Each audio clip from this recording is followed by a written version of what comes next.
Welcome to Crimepedia. I am your host this week. I am Morgan. I hope you're having a wonderful day. And with me, as always, is my true crime better half. It is the lovely Cherry. Hey, I like that. Your true crime better half. I like that. Hello, Cherry. How are you? Hello, good. All good this end of the country, thank you. What's been going on in your neck of the woods? So let's think. Well, nothing exciting personally, but the Queen is celebrating 70 years on the throne in England. So that's huge news here at the moment. Longest Insane. reigning monarch ever. 70 Yeah. years. I mean, most people can't keep a job for 7 years, let alone 70. And she's still That's not showing any insane. sign of stopping anytime soon, which is lovely. She has to stop eventually, right? Yeah, one day. She's not giving it up anytime soon. She looks amazing. She's like 95. She looks absolutely amazing. She's brilliant. We love her. She is a national treasure. And then, so true crime news, we've got Levi Belfield, we know is the murderer of Millie Dowler and Amélie de Lagrange and Marsha McDonnell, who's serving a whole life sentence for killing those ladies, has now confessed to the murder of Lynn and Megan Russell, which is it happened sort of 26 years ago. There is a man that's in prison, a guy called Michael Stone, who's in prison serving life for their murders. But now his brief has found out that Levi Belfield has confessed to these murders and is now trying to get Michael Stone off. So we'll see how that one pans out. Now, the problem with stuff like this is we know that some of the murderers, once you're in jail, they'll start, they'll start saying, admitting to other murders. So how sure are authorities that he did, in fact, commit that crime? Well, you know what it's like. This is something that's been released in the papers today. So obviously they usually sensationalize stuff anyway. Apparently he knows things about the murder that only the killer would know, but I don't know. The thing is with something like this, I just wonder why has he done that? Why has he come, the narcissist that he is, why has he come forward now and said, I killed them? Yeah, I don't buy it 100%. This long. Yeah, exactly. After all this time. And just to randomly come out with it like that, I just don't think he's had a prick of conscience, because I don't think he has a conscience. He isn't the sort of person that's going to feel any sort of mercy or any sort of sorrow for the crimes that he's caused. His murders were brutal, absolutely brutal, and he showed absolutely no remorse whatsoever for those. Yeah. If you've read if you listen to the CrimeCon UK podcast that they do running up to the huge show that we have here, there's a book by Colin Sutton, and it's called Manhunt, and it's all about how he caught Levi Belfield. It's a brilliant book. It gives you complete insider information on how he did it, and you'll see from what Colin writes in the book, he shows no remorse, nothing, not at all. He's just a nasty piece of work, a nasty, nasty guy. And I'm so glad that they've got him and he's in prison for life. That's crazy. It is. So now he's the thing is, they've got him in for a whole life term anyway. So the fact that he's now admitted to more, I don't think it makes much difference for him. He's in prison for life anyway. So he's got an ulterior motive. But here's the thing. There's more that is involved in just him saying, yeah, I committed it, right? Yeah, cool. Because you said there's someone else currently serving jail time for their murders. So this is one that you have to get right. It's not a case of it's an unsolved case that you take claim for and you go like, okay, well, he did it, and then the family has can rest easy now that they know what happened to their loved one. This is a case in which the family's already thought, okay, we got justice. The man who committed the murders is in jail. Now you have someone else going and saying, I did it. So it's like, how do you protect the family, the victim's family? And how do you make sure that whatever you did everything right? You have the right guy in jail. Or if you don't, that you release that guy. Yeah. Because you can't, in this case, I don't think you just take Levi Belfield at his word, right? No, definitely not. I mean, Michael Stone was tried twice for their murders. He was tried, and he's always denied murdering them. He's never admitted it. So there are going to be people that are going, well, you've got to at least look into it. And it's going to be another way for Levi Belfield to try and get a little bit of limelight, trying to get a little bit of control with getting people to be running around doing stuff on what he said. I don't know. Given the sort of guy that he is, I find that, I find it very, to take what he's saying with a pinch of salt, definitely. Yeah. Yeah, I agree. Mm. Very interesting. It'd be interesting to see what happens with it. Yeah. It is. It's very interesting. We've had a couple of other news stories, actually, that I didn't write down to tell you, but I'll catch you up with those again, because there's a couple of new ones that have come out recently. They're a bit crazy. Yeah. Just a reminder that tickets are still available for CrimeCon and CrimeCon UK. Yes. And we did find out some interesting information about CrimeCon this year in Vegas. I think we mentioned it before, the NFL draft is occurring that same weekend. Mm-hmm. And now we find out that basically the NFL draft, the events surrounding the NFL draft, most of the events, are happening directly across the street from our hotel. I know. How exciting is that? It's going to be a crazy weekend. Yeah. And also, some more exciting news, if you haven't already heard, CrimeCon UK is now partnered by CBS Reality. So they've got a new partner this year. So a whole host of new stuff. So I don't know if you've I think most people know who CBS Reality TV is. It's expert-led in UK. Yeah, basically it's an expert-led true crime channel. So you have loads of really good programs on there. If you're a crime enthusiast, they have brilliant programs on there. And obviously, if you are going to be coming up to CrimeCon in England, if you can't make it over to Vegas, then you know what's coming. There's more than 30 podcasters on Podcast Row. There's including us, obviously. You got true crime YouTubers. So you got Dr. Shaham Das, who is a YouTuber. You've got Sean Atwood, also a YouTuber, really, really popular YouTube channel. So they're both there as well. There's lots and lots and lots of stuff going on. We've got big cases, there's unsolved cases, completely unheard of cases, stuff that you can do interactively, people you can meet that you would have seen on the television, and you can get up close and personal with people like Colin Sutton. CrimeCon UK is going to have Paul Holes. I know, yeah. Yeah, they're going to be treated to a bit of American royalty in the true crime world. So yeah, I'm sure there's going to be lots of people very excited to meet Paul Holes. And you'll hopefully, while we're working on it, you'll hear or have the opportunity to see a live episode of your favorite true crime podcast. Yay! Crimepedia. Yeah, so we'll be together doing a live episode at CrimeCon UK this year. They've made the room slightly bigger so we can have slightly more people in, because it was quite popular last year. So you'll be able to come in and see us doing a case completely live and be part of the audience and get to ask questions and stuff like that. So if you'd like to come along and do that as well, make sure you put your name down to come in and be part of that episode as well. Absolutely. Exciting. There's good stuff going on this year. A lot of good stuff. Yeah. And so tickets are still available. You can use our promo code Crimepedia at checkout for both CrimeCon and CrimeCon UK. And you'll get yourself a 10% discount off your ticket price. And if you do that, let us know that you've used our code, because we can then make sure that we give you something from us to say thank you very much, as well as your 10% discount. It's worth it just for the gifts.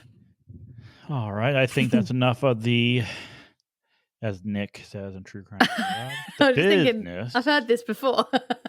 I know. I started saying it. It's like, oh, wait, this is Nick. This is not what I say.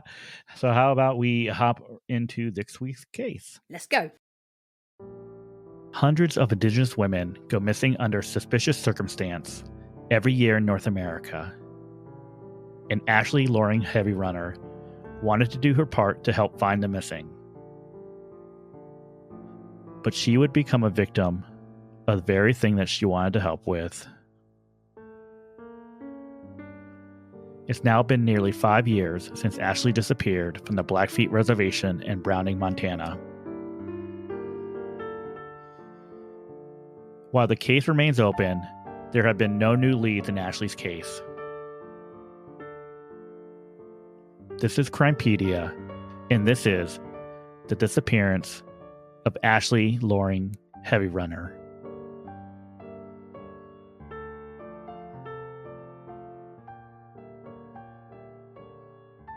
All right, Cherry. So before we get started in this week's case, I just want to give you some statistics to think about. Okay. So the U.S. Department of Justice has found that Indigenous women face murder rates that are more than 10 times the national average. And murder is the third leading cause of death amongst Indigenous women between the ages of 10 to 24. That's really scary. Very scary. Now, according to a 2016 National Institute of Justice report, more than 84% of Indigenous women will experience violence at some point in their life. That's awful. 1 in 3 will be raped, compared to 1 in 5 of Caucasian women. And 96% of all sexual violence suffered by Indigenous women will be committed by non-Native men. Do you know what? That's got to stop. In this day and age now, statistics like that should not exist. They should not exist. That's crazy. 1 in 3 women and 1 in 5 women. That's horrendous. It is. That should not be happening. That's crazy. Now, the case today is a case that happened in the state of Montana. Now, in Montana, Indigenous women and girls make up only 3 to 4% of the population, but they account for approximately 30% of those deemed missing by the Montana Department of Justice.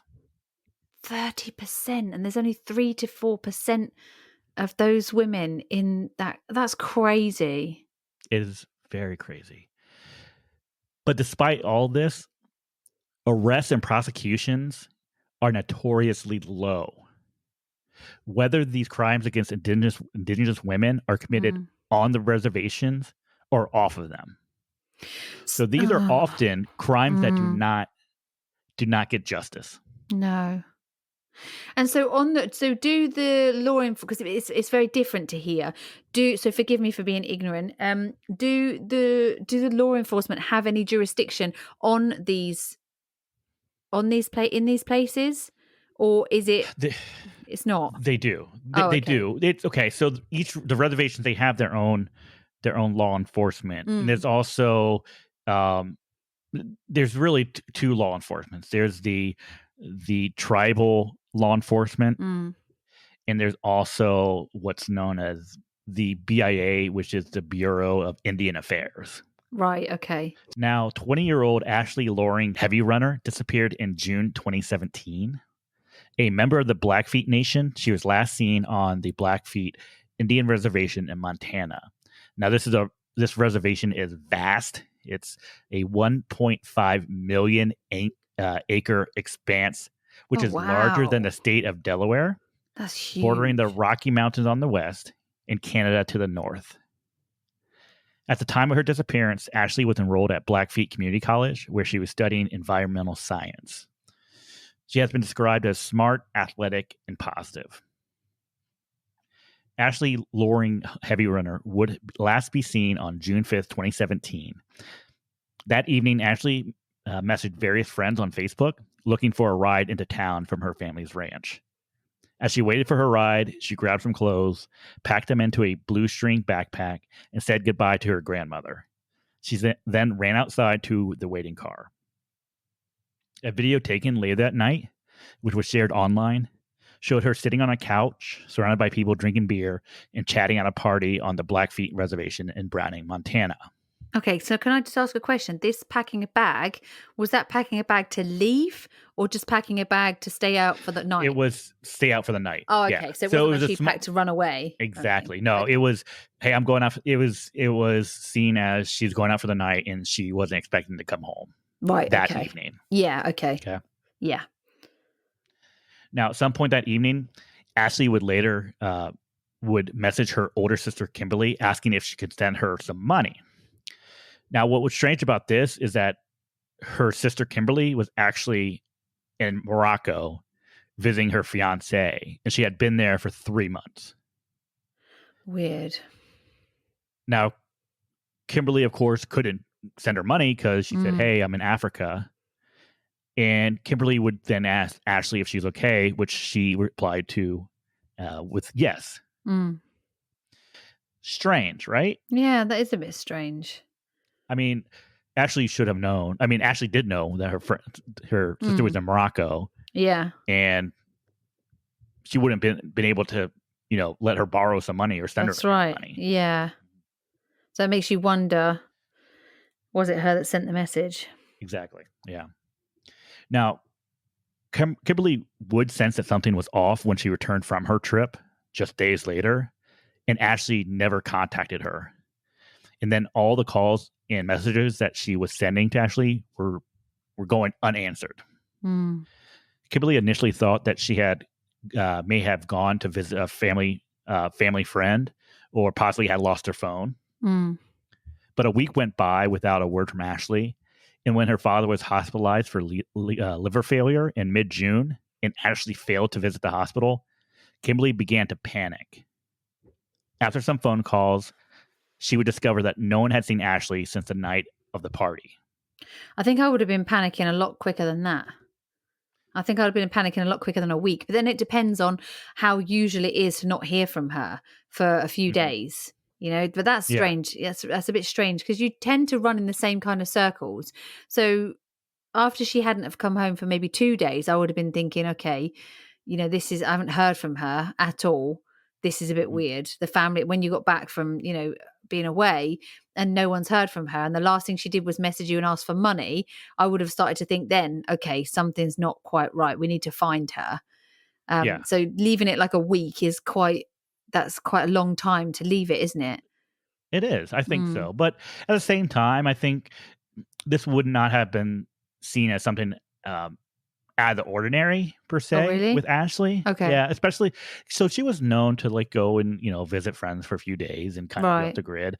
And she had previously lost phones and Right. didn't have access to a phone to contact. So Mm. while it I think to Kimberly it was strange. It wasn't strange to the point where it's like, okay, I need to figure out what's going on. Mm. I think it was more of the things like, okay, Ashley has gone off the grid for a little bit, but she'll be back. Yeah. Yeah. Now, after finding out that no one had seen her since the party, Kimberly did report Ashley missing to the Blackfeet law enforcement and tribal law enforcement, who together launched a 3-day search. After the search concluded, however, they did stop their search efforts and proved to be less than helpful as time went on. Okay, they've kind of just given up. Now, Kimberly didn't believe law enforcement was taking it serious, telling her at one point that, in quotes, she's of age, she can leave when she wants to. Now, when talking to other families whose girls have went missing, they have said that is the same answer that they have received from law enforcement as well. So it seemed like that is a very common thing in these communities to say. And I think it's not just in these communities. I think it's all communities, right? You have a 21-year-old woman who goes missing. How many times have we heard these stories where they say, "Oh, she's of age. She can go and do what she wants, and she'll be back." Yeah, you have to wait 48 hours or whatever it is to report her missing properly. But this is longer than 48 hours, too. That's right. We're over a week. We're way over a week. Way over a week. Now, in late June, the first lead came in. This was roughly 2 weeks after Ashley was last seen. A young woman had been spotted running from a vehicle on a desolate stretch of Route 89, which is flanked on either side by swamp, dense forest, and occasionally a trailer. Volunteers would find a gray sweater believed to be Ashley's in a nearby dump. But authorities would misplace it before they were able to do any testing on it. Oh, God. But the thing is, this straight away, the suspicious part of me straight away says, okay, law enforcement are misplacing evidence. They're also not really that bothered when a young girl and the family are saying, look, she's missing. and there's more than one of these girls going missing. We're not talking about just one. I mean, there's a few of them. Why isn't anybody in law enforcement saying, look, we've got a bit of a problem here. Something isn't right. We've got all these girls going missing. We need to do something about it. Yeah. No, you're absolutely right. It's I find that really strange that they're just dismissing it. They are. Now, the crazy thing about this sweater too, like we say, it's gone missing. So they would find out that the sweater is handed over to the BIA, once again, the Bureau of Indian Affairs, and it was actually supposed to be sent to the crime lab for testing, which it never did. And it actually sat in a box of evidence at the BIA for months before it went missing. That's so weird. Yeah. It's really weird, isn't it? I don't know. It's just, I mean, would this have been the same if it had been a white girl, in town gone missing? Or is this that it's not looked into that much because it's an Indigenous woman and because you've got this reserve kind of thing going on as well? And is that the reason why it's not being looked at? I mean, I would have thought that the reserve police or the reserve law authorities would have been looking into this, saying, hey, we've got another girl. But they're not. They're not at all. It would take the BIA months before they even did anything. It took them 2 full months before the Bureau of Indian Affairs actually launched a proper investigation into Ashley's case. 2 months. And we know statistically that the first 48 hours of somebody being abducted is the most crucial time. And that's unacceptable. It's absolutely unacceptable. Yeah. 2 full months, 8 weeks to do anything, to launch any sort of investigation. That's just not on. And because of the lack of effort being put forth by law enforcement, Ashley's family ended up taking matters into their own hands. Good for them. They ended up conducting daily searches on the reservation. And basically, they were their own detectives. Yeah. They would take phone calls. They would, they were receiving messages about it. Yeah. And they would actually follow up on leads. Well, when you've got nobody else there to help you, what are you supposed to do? As a family of, somebody's gone missing like that, they must have been at their wits' end. No one's helping them. And they're saying something's happened. Look, think how much evidence is lost. Just even down to weather, how much evidence could be lost in 8 weeks. A ton. That's crazy. No, it's a ton. Yeah. Now, during one of the family's searches, they actually did find a tattered sweater and a pair of red-stained boots. Oh. Now, the sweater was torn and had red stains of what appeared to be blood on it. Now, the items were found on the northern edge of the reservation, not far from a house owned by a 52-year-old man named Sam McDonald. Right. Prior to her disappearance, Ashley had been struggling after the death of her grandfather and the breakup with a boyfriend shortly after the death of her grandfather. This led Ashley to begin experimenting with drugs and hanging out with an older crowd, which included Sam McDonald. Right. Now, Sam McDonald was at the party that occurred on June 5th. How old is this guy? 52. Whoa, so we're not talking a few years older than her. We're talking about old enough to be her dad. Yes, you're correct. Okay. So Sam McDonald was at the party on June 5th, and Sam McDonald was one of the last people Ashley Loring Heavy Runner was with before her disappearance. Okay. Sam would admit that he had been partying with her for a few days and claimed that the last time he saw Ashley was on the morning of June 11th. He stated that Ashley had asked him to drive her to her pull-off in the reservation so that someone named V-Dog could pick her up. Okay. Sam McDonald would state that he remembered falling asleep in the car, and when he woke up, Ashley was nowhere to be seen. Oh, there's a surprise. Mm-hmm. Okay. How did I know that was coming? Of course, right? After looking around for her, he assumed that she had gotten a ride with the man that was supposed to have picked her up and left the area.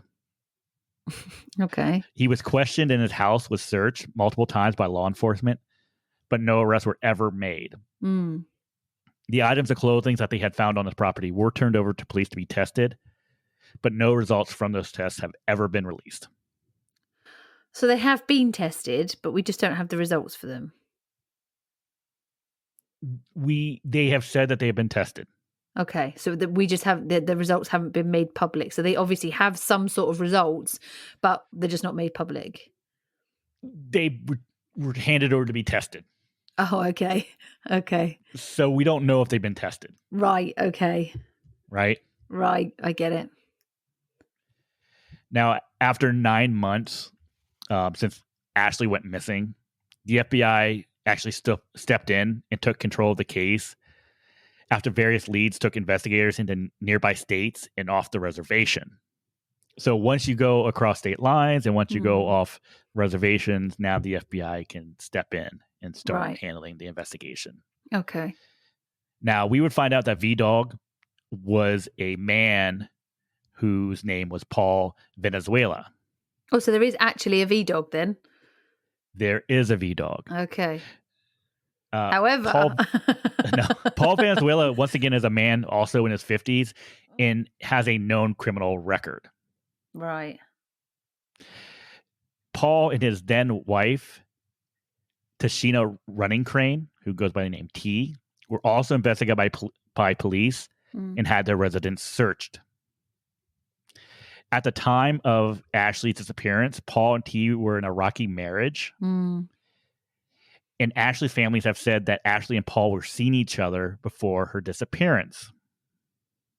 Whoa. Okay. A month after Ashley's disappearance, Paul would file for divorce from T, who has said that she did not know about their relationship until after Ashley disappeared.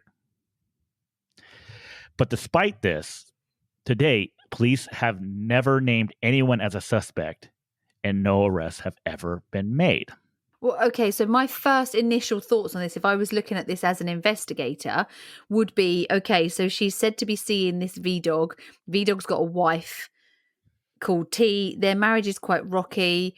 Family thinks she was seeing him before she went missing. He then files for divorce after she's got missing. Yeah. So has something happened where T has found out that her and V-Dog are having some sort of relationship? She's hit the roof and something's happened between her, is it that, or is it that it depends. Does he have anything to do with it? I mean, straight away, I kind of think that the fact that they found clothing that's similar to hers on that guy's property, and then I mean, it's strange. It's strange somebody in their 50s hanging around with somebody so young.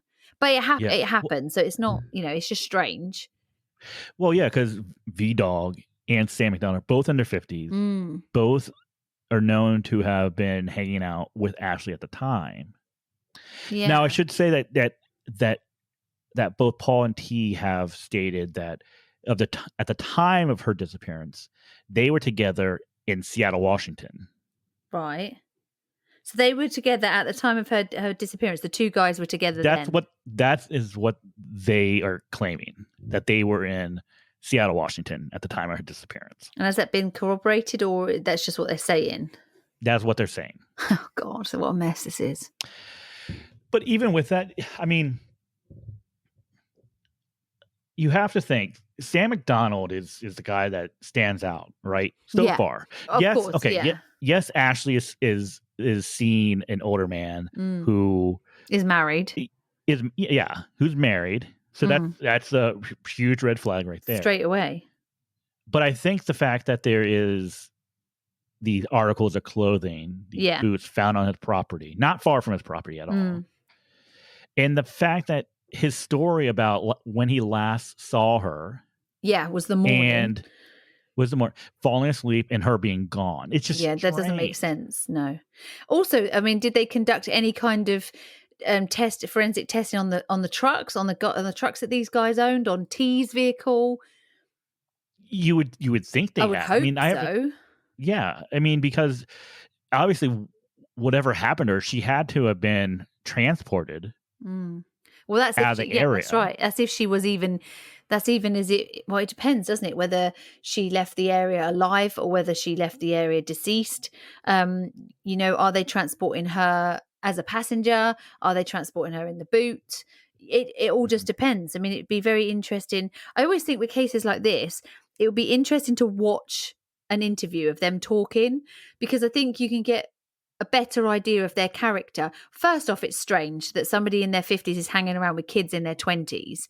That's strange straight Mhm. off, but okay, it happens. Secondly, then I find it strange that he's in a relationship with her. I know she's having a tough time and she's experimenting with drugs and stuff, but he's a lot older than she is. So Yeah. that's also interesting.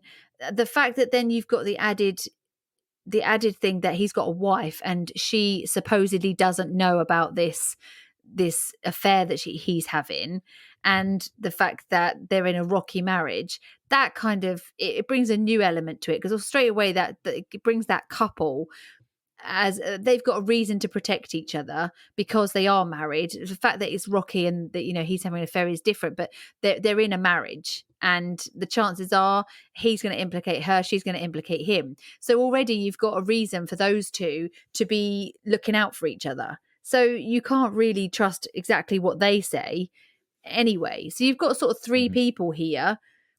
It's very difficult when you haven't got, not that law enforcement aren't doing their best, but it feels like, and it sounds like, it doesn't sound like it's a huge of importance. It doesn't sound like this is a let's, every second counts kind of thing.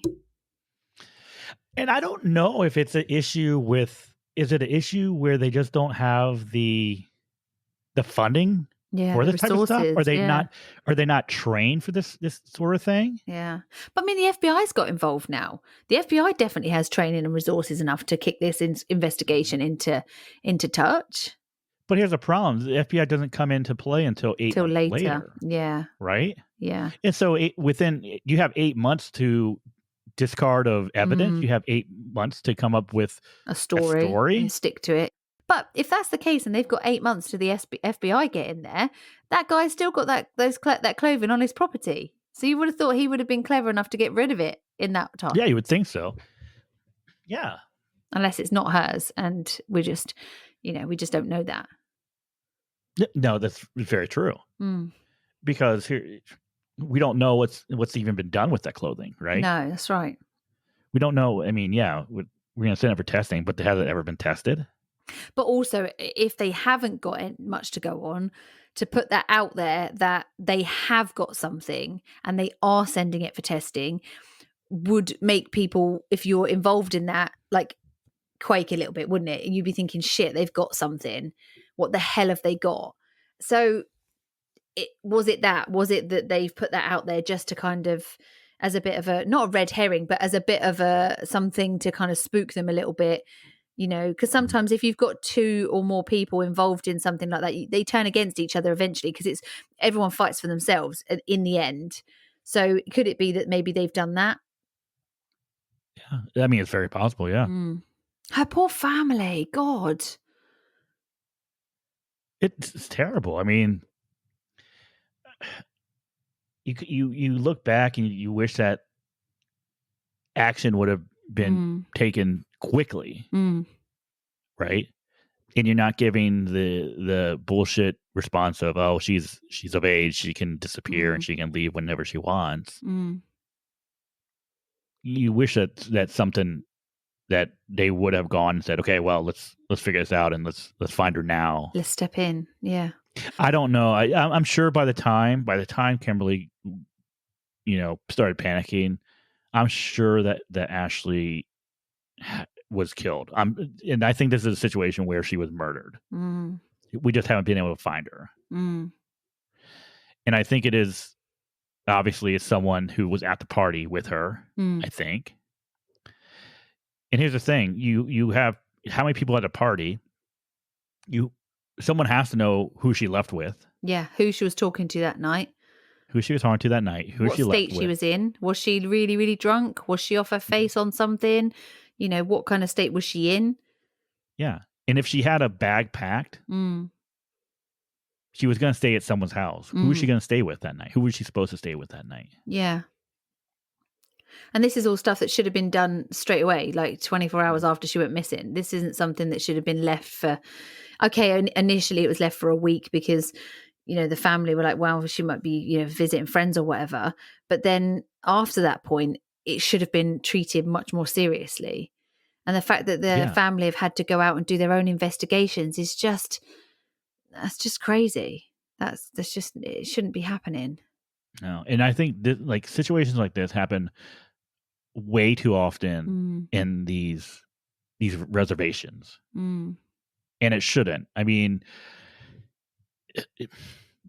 these are human beings. I mean, if this happened anywhere else, it would be a major issue, major story, right? Yeah.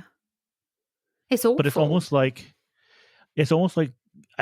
like stories like this that happen in these reservations kind of get swept under the rug a little bit and forgotten about. But I want to know why. Why do they get forgotten about? Why are they swept under the rug? Why is nobody out there saying what the hell is going on? There must be. There's got to be some sort of like women's groups or somebody out there that's shouting about this that's just not getting heard.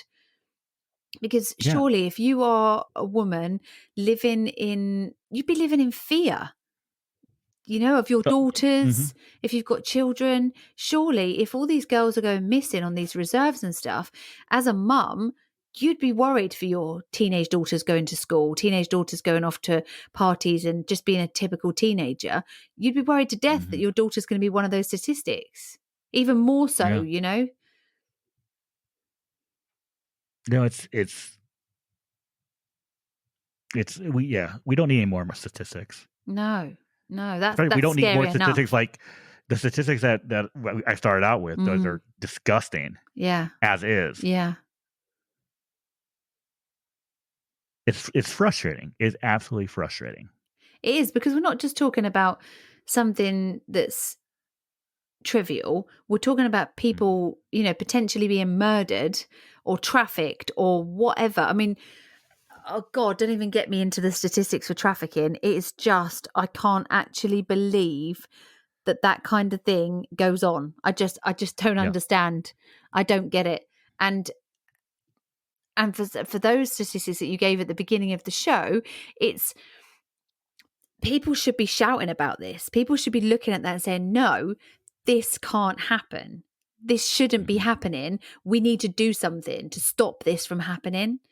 You know, although we talk, you know, we do have shows about serial killers and stuff like that. Serial killers aren't quite as, you know, we hear about the big ones. They aren't quite as prolific as we're sort of led to believe.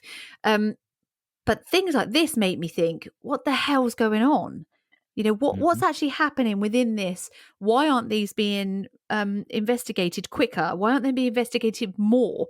Why have we got this statistic in the first place? Like, what's wrong here?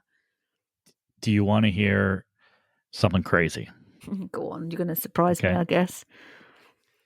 Now, there is a 40-plus-year-old legal loophole in our country. All right. There was a 1978 U.S. Supreme Court decision, which was Oliphant versus, I apologize if I pronounce this wrong, but it's Suquamish, which ruled that tribes cannot arrest or prosecute non-natives who commit crimes on native land.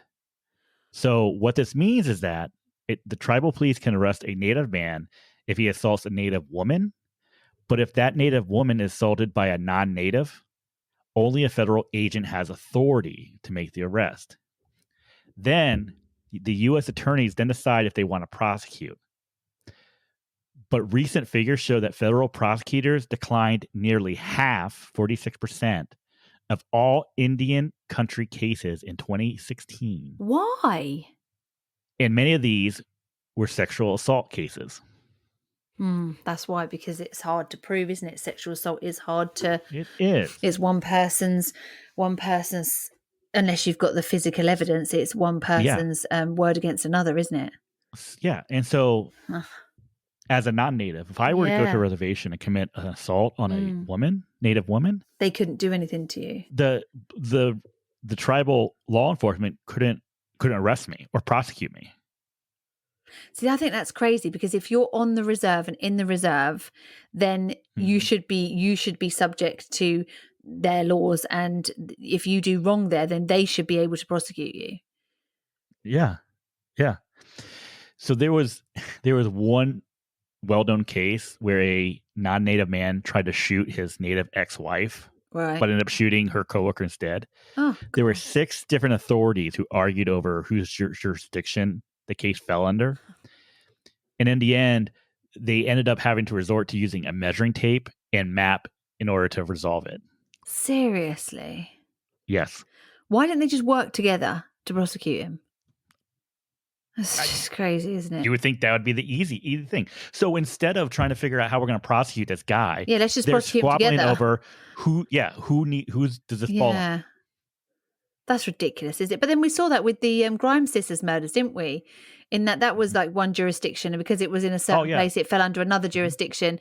So it's hard, isn't it, when it's like that, and it falls to something like that.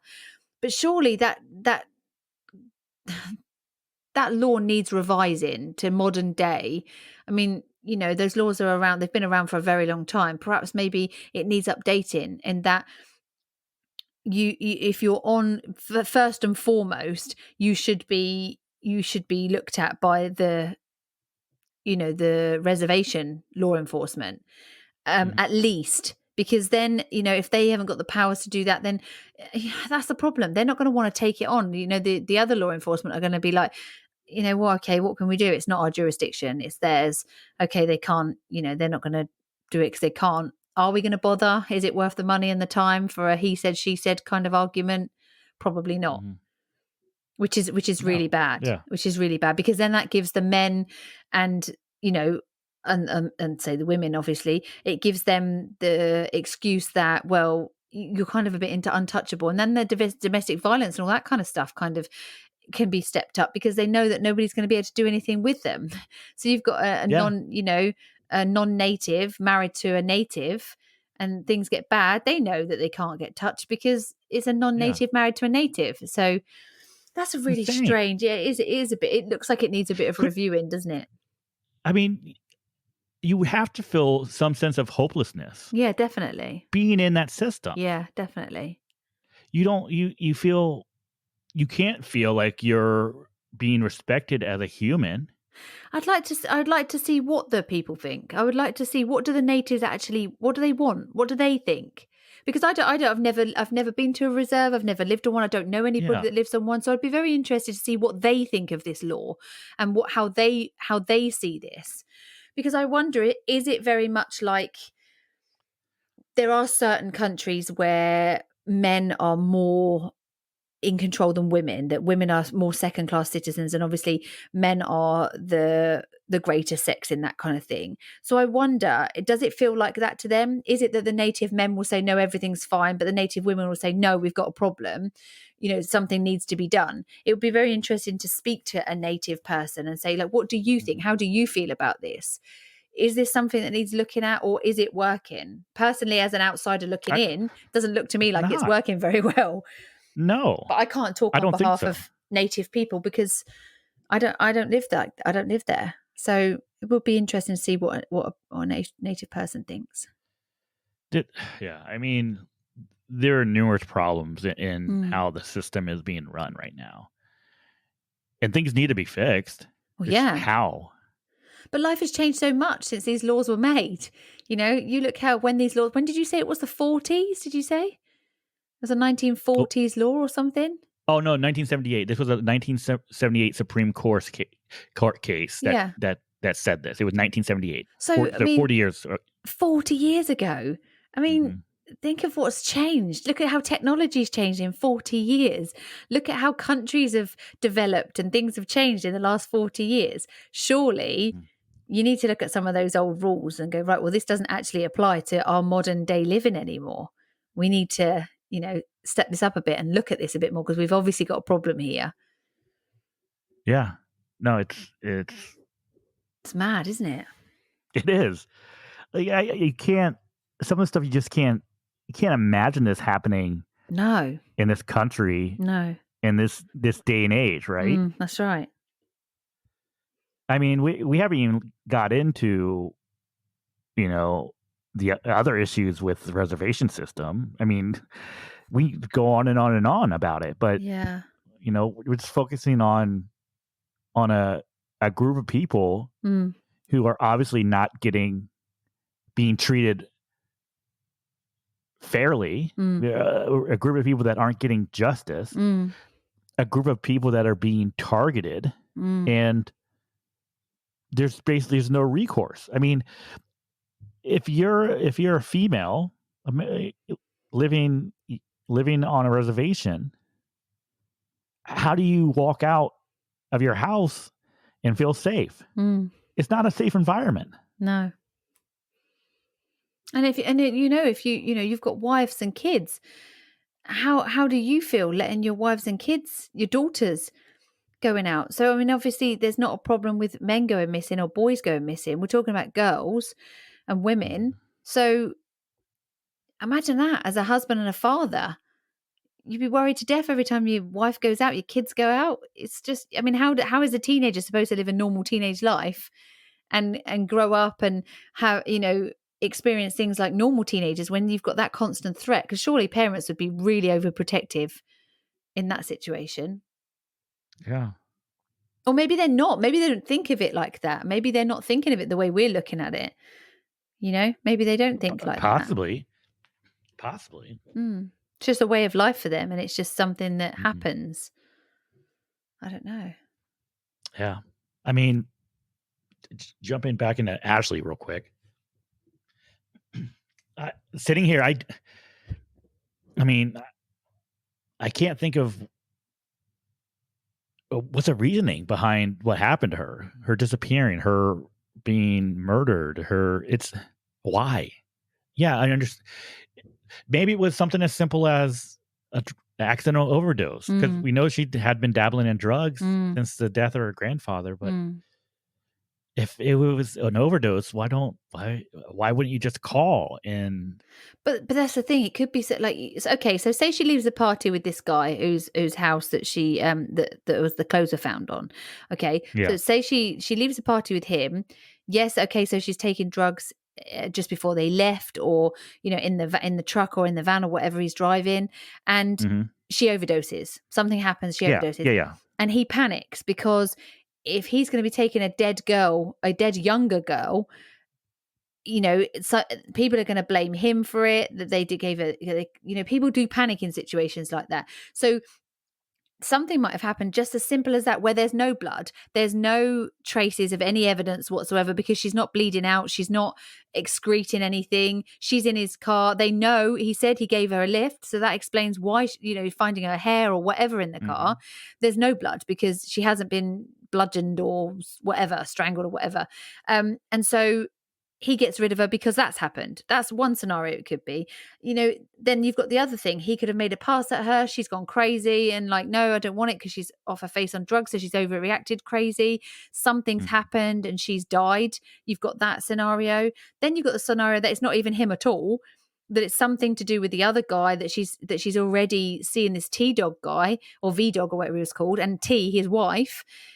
It could be something to do with those two. So you've got plenty possibilities. Did she leave the yeah, party at all? He says that he took her and gave her a lift to meet this V-Dog. So he's put himself in the situation as being the last person that was with her.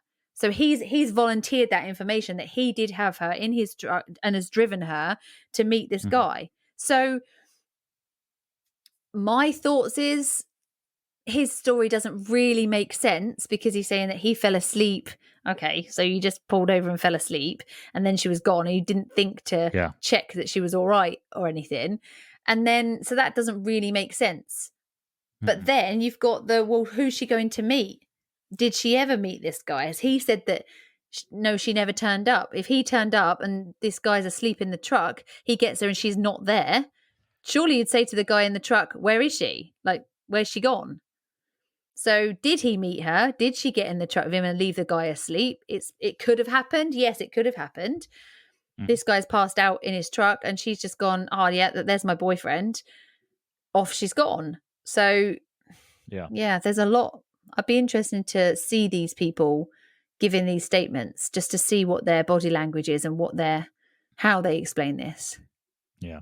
Now, just some just side notes about T and Paul, because I know we briefly talked about them, but there is some strange things that happened with these two. So in September 2017, so this is just a few months after her the disappearance of Ashley, T actually posted an audio recording on YouTube titled "Setup," which she claimed that Paul Valenzuela, T-Dog, was framing her for Ashley's disappearance. Okay. Now, the following month, Paul would be arrested and sentenced to a 20-month prison sentence for a prior weapons conviction. After his arrest, he wrote to ABC's Nightline from jail, stating that he could tell them who did all this to Ashley and saying, "Trust me, I'm the only one who can." Paul continued his letter to say that he would only speak to them if he was transferred to a different prison. Since this was impossible for ABC to provide, he declined to interview with them. Now, after the FBI would take over the case, Ashley's family, this would have been the following year, so 1 year after her disappearance in June 2018, Ashley's family got permission to search a trailer where Paul and T had visited frequently. Now, Ashley had reportedly visited the same trailer that June before she disappeared. And in this trailer, family members did find a maroon stain under the shag carpet. So, just some strange things with these two, right? I think if we look at it, there's probably a lot of strange things with everyone involved in this case, right? Yeah. Strange things about Sam. There's strange things about V-Dog. There's strange things with T. Looking at this and looking at I think it's more probable that she met V-Dog because he's given her a lift to meet him. He's fallen asleep in his van while they're waiting. He's turned up to pick her up and then she's just gone. I can see how that would happen. Okay, it doesn't sound great from his point of view, but you can see how that happens. She's excited to see her boyfriend. Off they go. They don't bother waking him up because they're not that fussed about him. He's just given her a lift. So they just leave him. So I can see how that happens. I find it, the relationship, the V-Dog, the T and her, I find that to be more concerning. It does. Well, here's the thing about Sam and Sam's story, right? So he says that he last saw her on the 11th, but according to Kimberly, everyone she talked to said that they haven't seen her since June 5th. So was Ashley with Sam McDonald for 6 days without seeing anyone or talking to anyone? See, now that's strange, isn't it? And interesting. I mean, do we know that V-Dog was meeting her? Was he due to meet her there? That's the other thing. Do we actually know if he was meeting her there? Did he say, yes, I was supposed to meet her, but she didn't turn up? Because surely he's driving to meet her at the pull-in. So if you were to get there on the 11th and the guy's there asleep in the truck, but she's not, surely you'd say to him, where is she? And isn't that a weird place to be meeting somebody at a, it sounds like a remote turnaround, right? Yeah.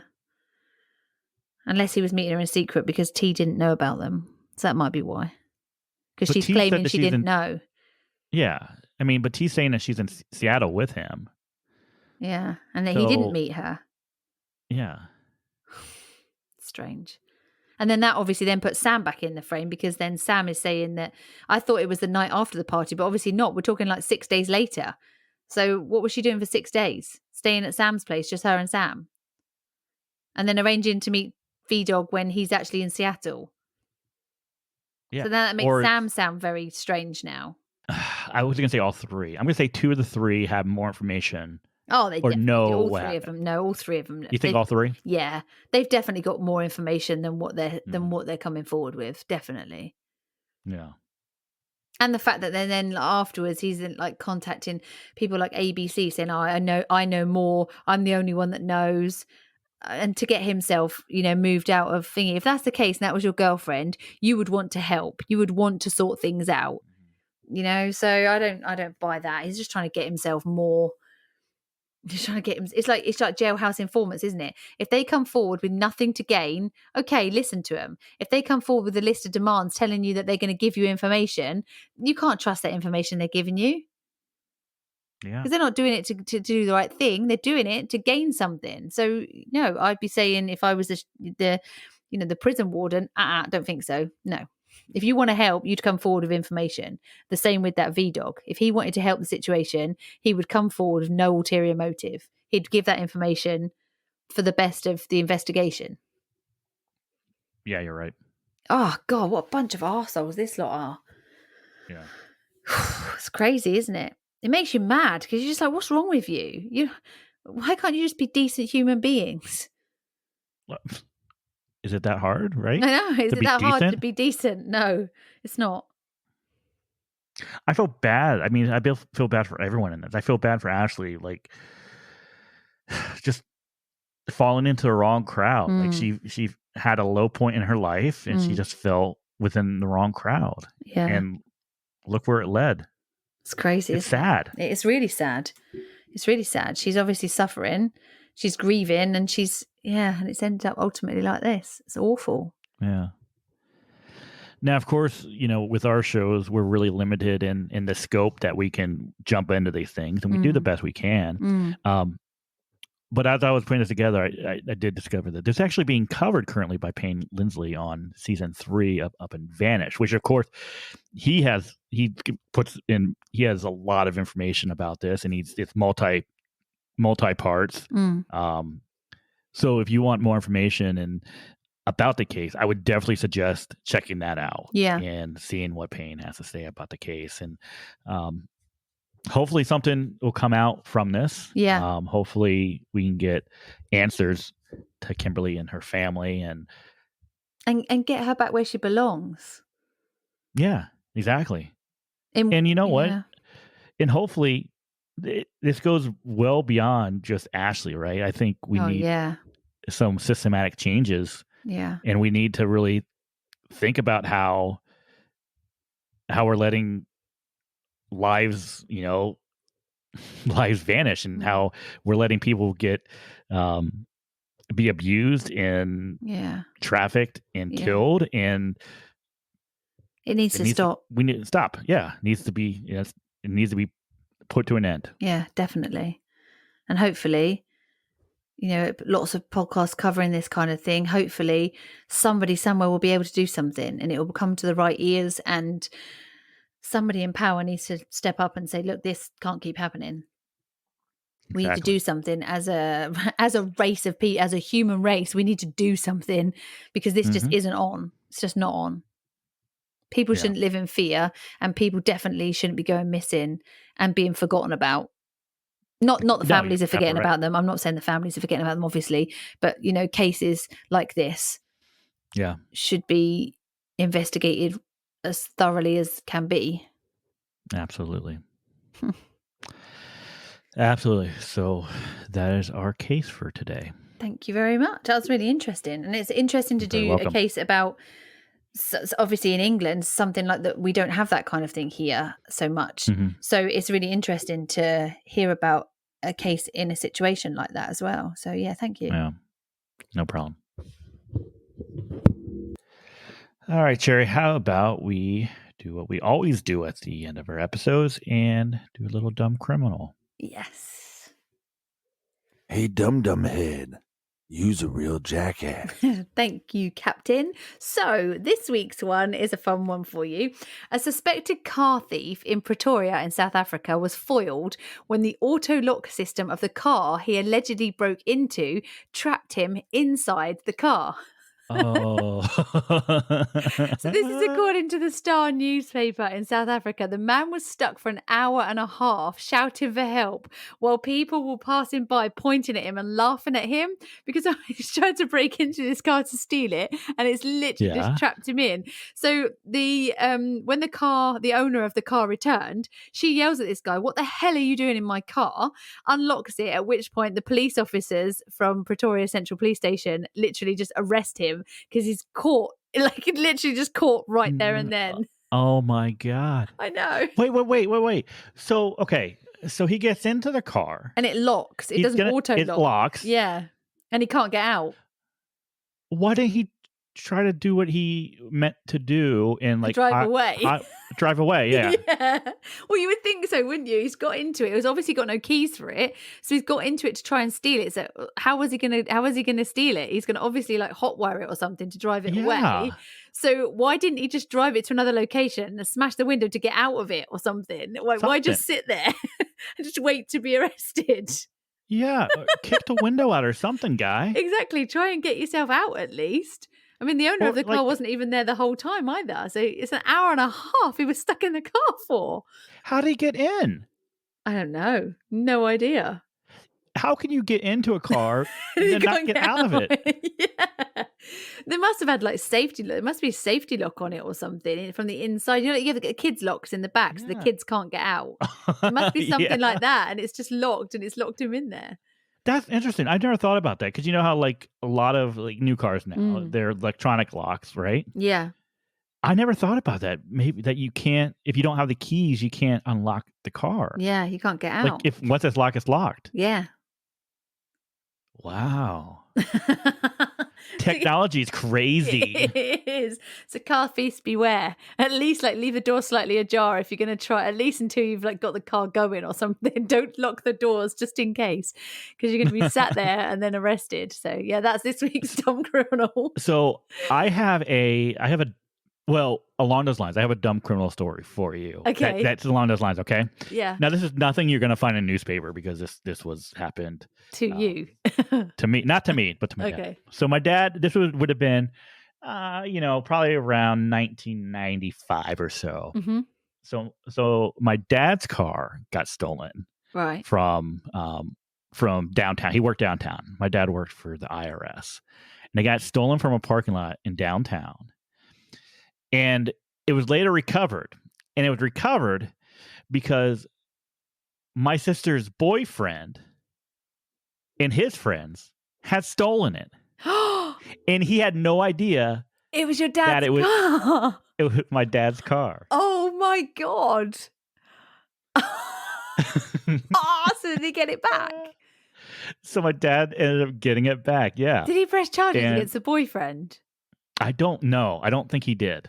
God, you'd be so mad, wouldn't you? Your daughter's your daughter's not only going out with a car thief, you're not. He stole your car. You're not dating this boy anymore. No, that's right. I don't think so. Could you imagine that? Could you imagine? Okay, could you imagine like, oh man, it's like let's take this car, and you take it, and then like you're rifling through, and it says pictures of your girlfriend in there. Oh shit. Oh wow! You could literally that would be totally unbelievable. You wouldn't think that could actually happen. Of all the cars in that parking lot to go for, he ends up going for his girlfriend's dad's. What a loser! Yeah, he was. That is brilliant. He was. They're not still together, are they? No. Thank goodness. David W. of Columbus, Ohio, you are a dumb criminal. And was dumped by your girlfriend. You had a mullet. Boy had a mullet. Oh, there you are then. That's just dodgy. It's just a whole. Can't trust a dude with a mullet. Definitely can't trust anyone with a mullet. That's dodgy decisions right there. Oh, well, thank you for joining us this week. As always, let us know what you think about this week's case. You can reach us on all the socials. If you're a Patreon, obviously you can message us on Patreon, and we do see those ones quite quickly as well. So send us a message, let us know what you think about this, and we will be back next week, next Tuesday again, with another episode for you. It'll be my episode. So for now, be nice. And bye.